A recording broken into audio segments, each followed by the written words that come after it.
வணக்கம். தமிழருவியின் பிரதான செய்திகள்.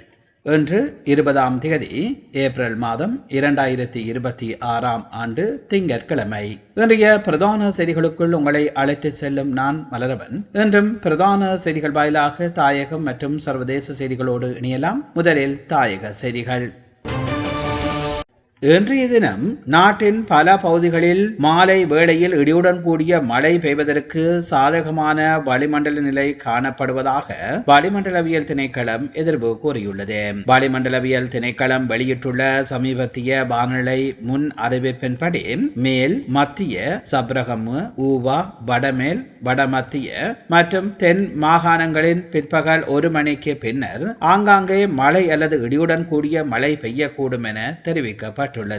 மேல் மத்திய சப்ரகமு, ஊவா, வடமேல், வடமத்திய மற்றும் தென் மாகாணங்களில் பிற்பகல் 1 மணிக்கு பின்னர் ஆங்காங்கே மழை அல்லது இடியுடன் கூடிய மழை பெய்யக்கூடும் எனவும் குறிப்பிடப்பட்டுள்ளது.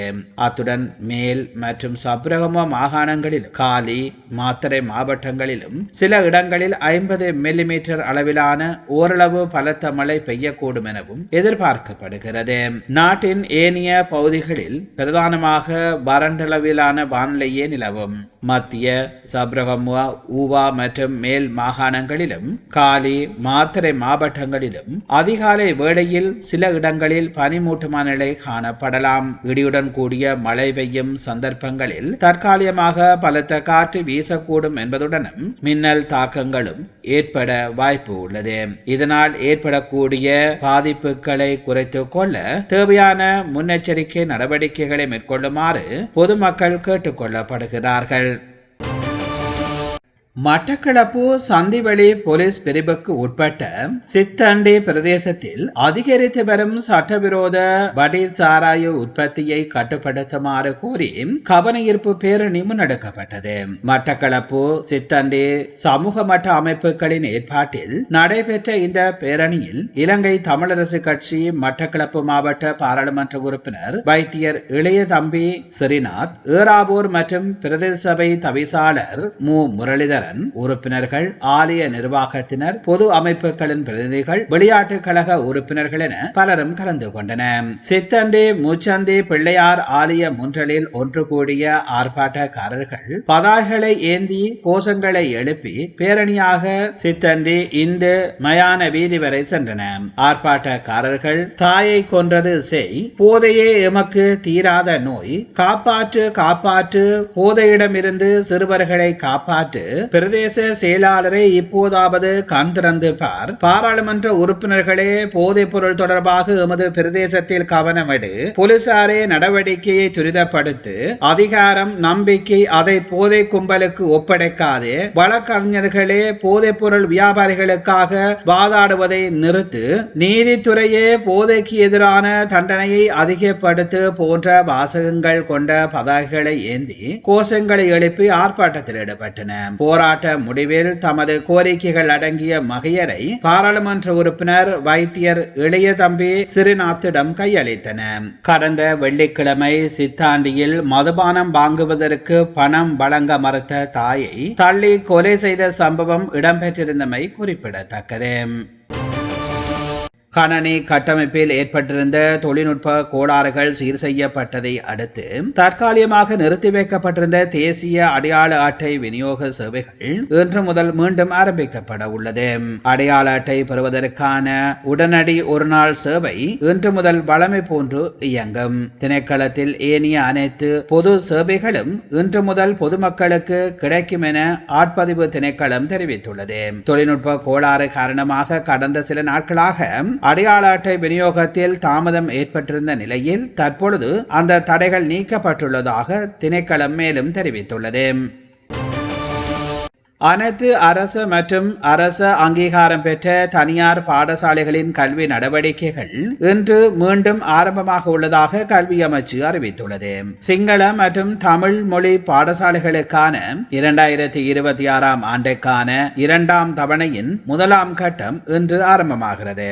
முஸ்லிம் பாடசாலைகளில் 2026ஆம் ஆண்டுக்கான 1ஆம் தவணையின் 4ஆம் கட்ட கல்வி நடவடிக்கைகள் இன்று ஆரம்பமாக உள்ளன. புத்தாண்டு விடுமுறையின் பின்னர் பிரிவினர் மாணவர்களின் கல்வி செயல்பாடுகள் வழமை போன்று இன்று முதல் இடம்பெறும் என கல்வி அமைச்சு மேலும் தெரிவித்துள்ளது.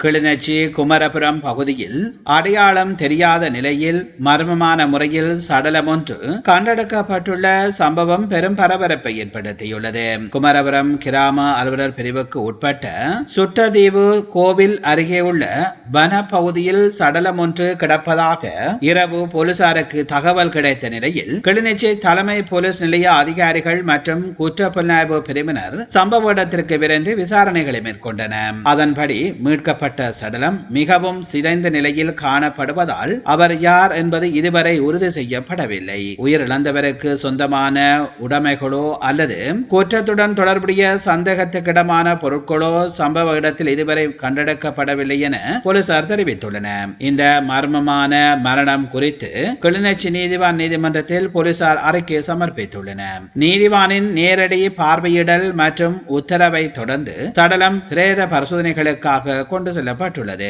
இது கொலையா அல்லது தற்கொலையா என்பது குறித்து பல்வேறு கோணங்களில் போலீசார் விசாரணைகளை முன்னெடுத்து வருவதாகவும் தெரிவிக்கப்படுகின்றது.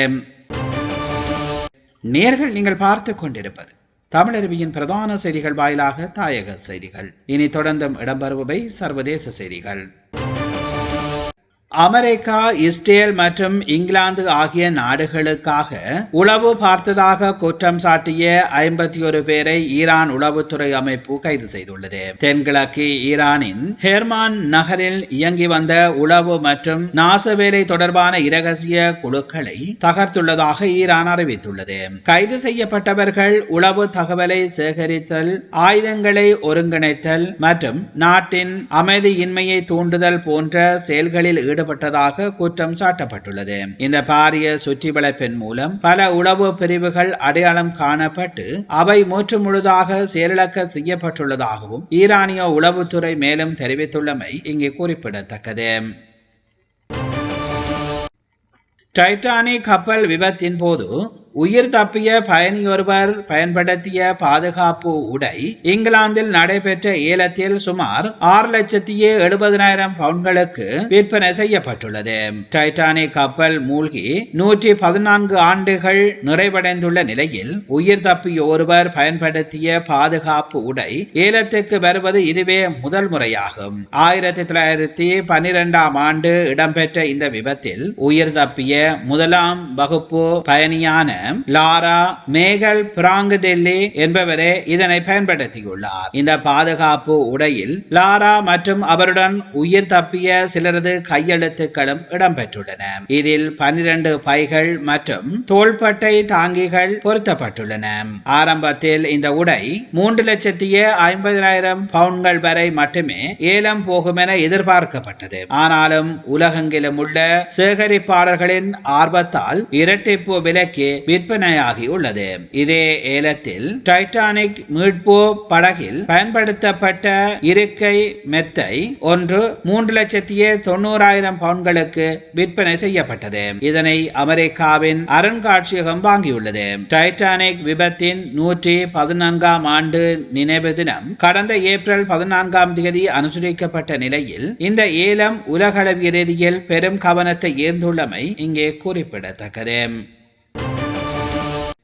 மத்திய கிழக்கில் போர் நிறுத்தம் அமலிலுள்ள நிலையிலும் உலகின் மிக முக்கியமான கடல்வழி பாதையான கோர்முஸ் நீர்நிலையில் ஈரான் மற்றும் அமெரிக்கா இடையிலான நேரடி மோதல் போக்கு நீடித்து வருவதாக அல் ஜசீரா ஊடகம் செய்தி வெளியிட்டுள்ளது.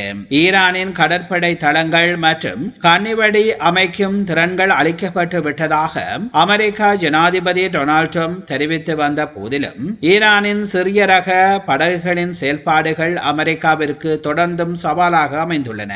ஈரானின் புரட்சிகர காவல் படை சிறிய மற்றும் அதிவேக தாக்குதல் படகுகளை இந்த மோதலின் முதன்மையாக பயன்படுத்துகின்றன. கடற்கரையோர சுரங்கங்களில் மறைத்து வைக்கப்பட்டுள்ள இந்த படகுகள் அமெரிக்காவின் வான்வழி தாக்குதல்களிலிருந்து தப்பித்துள்ளன. இவை மிக வேகமாக வந்து தாக்கிவிட்டு உடனடியாக பாதுகாப்பான இடங்களுக்கு திரும்பும் சுவர்மிங் எனும் தந்திரோபாயத்தை பயன்படுத்துகின்றன. அமெரிக்கா தனது துறைமுகங்கள் மீது விதித்துள்ள விடுத்துள்ள கடல்சார் முற்றுகைக்கு பதிலடியாகவும் அமெரிக்கா தனது வாக்குறுதிகளை மீறியுள்ளதாக குற்றம் சாட்டியும் ஹோர்மோஸ் நீர்நிலையில் ஈரான் மீண்டும் கடும் கட்டுப்பாடுகளை விதித்துள்ளன. இதன் விளைவாக நீர்நிலையை கடக்க முயன்ற குறைந்த 2 வணிக கப்பல்கள் மீதும் சனிக்கிழமையன்று துப்பாக்கி சூடு நடத்தப்பட்டதாகவும் தகவல்கள் தெரிவிக்கின்றன. மேலும் உலகின் ஒட்டுமொத்த எண்ணெய் ஏற்றுமதியில் 20% இந்த பாதை வழியாகவே நடைபெறுகிறது. அண்மையில் 8 எண்ணெய் தாங்கி கப்பல்கள் இப்பகுதியை கடந்த போதிலும் ஈரான் உடனடியாக தனது கட்டுப்பாட்டை அங்கு நிலைநிறுத்தியுள்ளதாகவும் தெரிவிக்கப்படுகின்றது. தற்போது நிலவும் சூழலானது ஒரு திறந்தவெளி போராக இல்லாமல் உலகின் மிக உணர்திறன் வாய்ந்த நீர்நிலையில் ஒரு கட்டுப்படுத்தப்பட்ட மோதலாக உருவெடுத்துள்ளதனை சமீபத்திய நிகழ்வுகள் காட்டுகின்றன. வான்வழி தாக்குதல்களுக்கு பதிலாக கடல்சார் கட்டுப்பாடு மற்றும் அழுத்தங்கள் மூலம் இரு நாடுகளும் தற்பொழுது மோதி வருகின்றமை இங்கே குறிப்பிடத்தக்கது. நேர்கள் நீங்கள் பார்த்து கொண்டிருப்பது தமிழருவியின் பிரதான செய்திகள் வாயிலாக தாயகம் மற்றும் சர்வதேச செய்திகள். தாயகம் மற்றும் சர்வதேச செய்திகள் இத்துடன் நிறைவு பெறுகின்றன. செய்திகள் தொடர்பான உங்கள் அன்பான கருத்துக்களை கீழே பதிவு செய்யுங்கள். அத்தோடு நமது சேனலை உங்கள் உறவுகள் நண்பர்களுக்கும் தெரியப்படுத்துமாறு அன்பாக கேட்டுக்கொள்வதோடு தமிழருவியோடு இணைந்திருக்கின்ற அத்தனை நேர்களுக்கும் நன்றிகளை தெரிவித்துக் கொண்டு மீண்டும் இன்னும் ஒரு பிரதான செய்திகள் வாயிலாக உங்களை சந்திக்கின்றேன். அதுவரையில் நன்றி, வணக்கம்.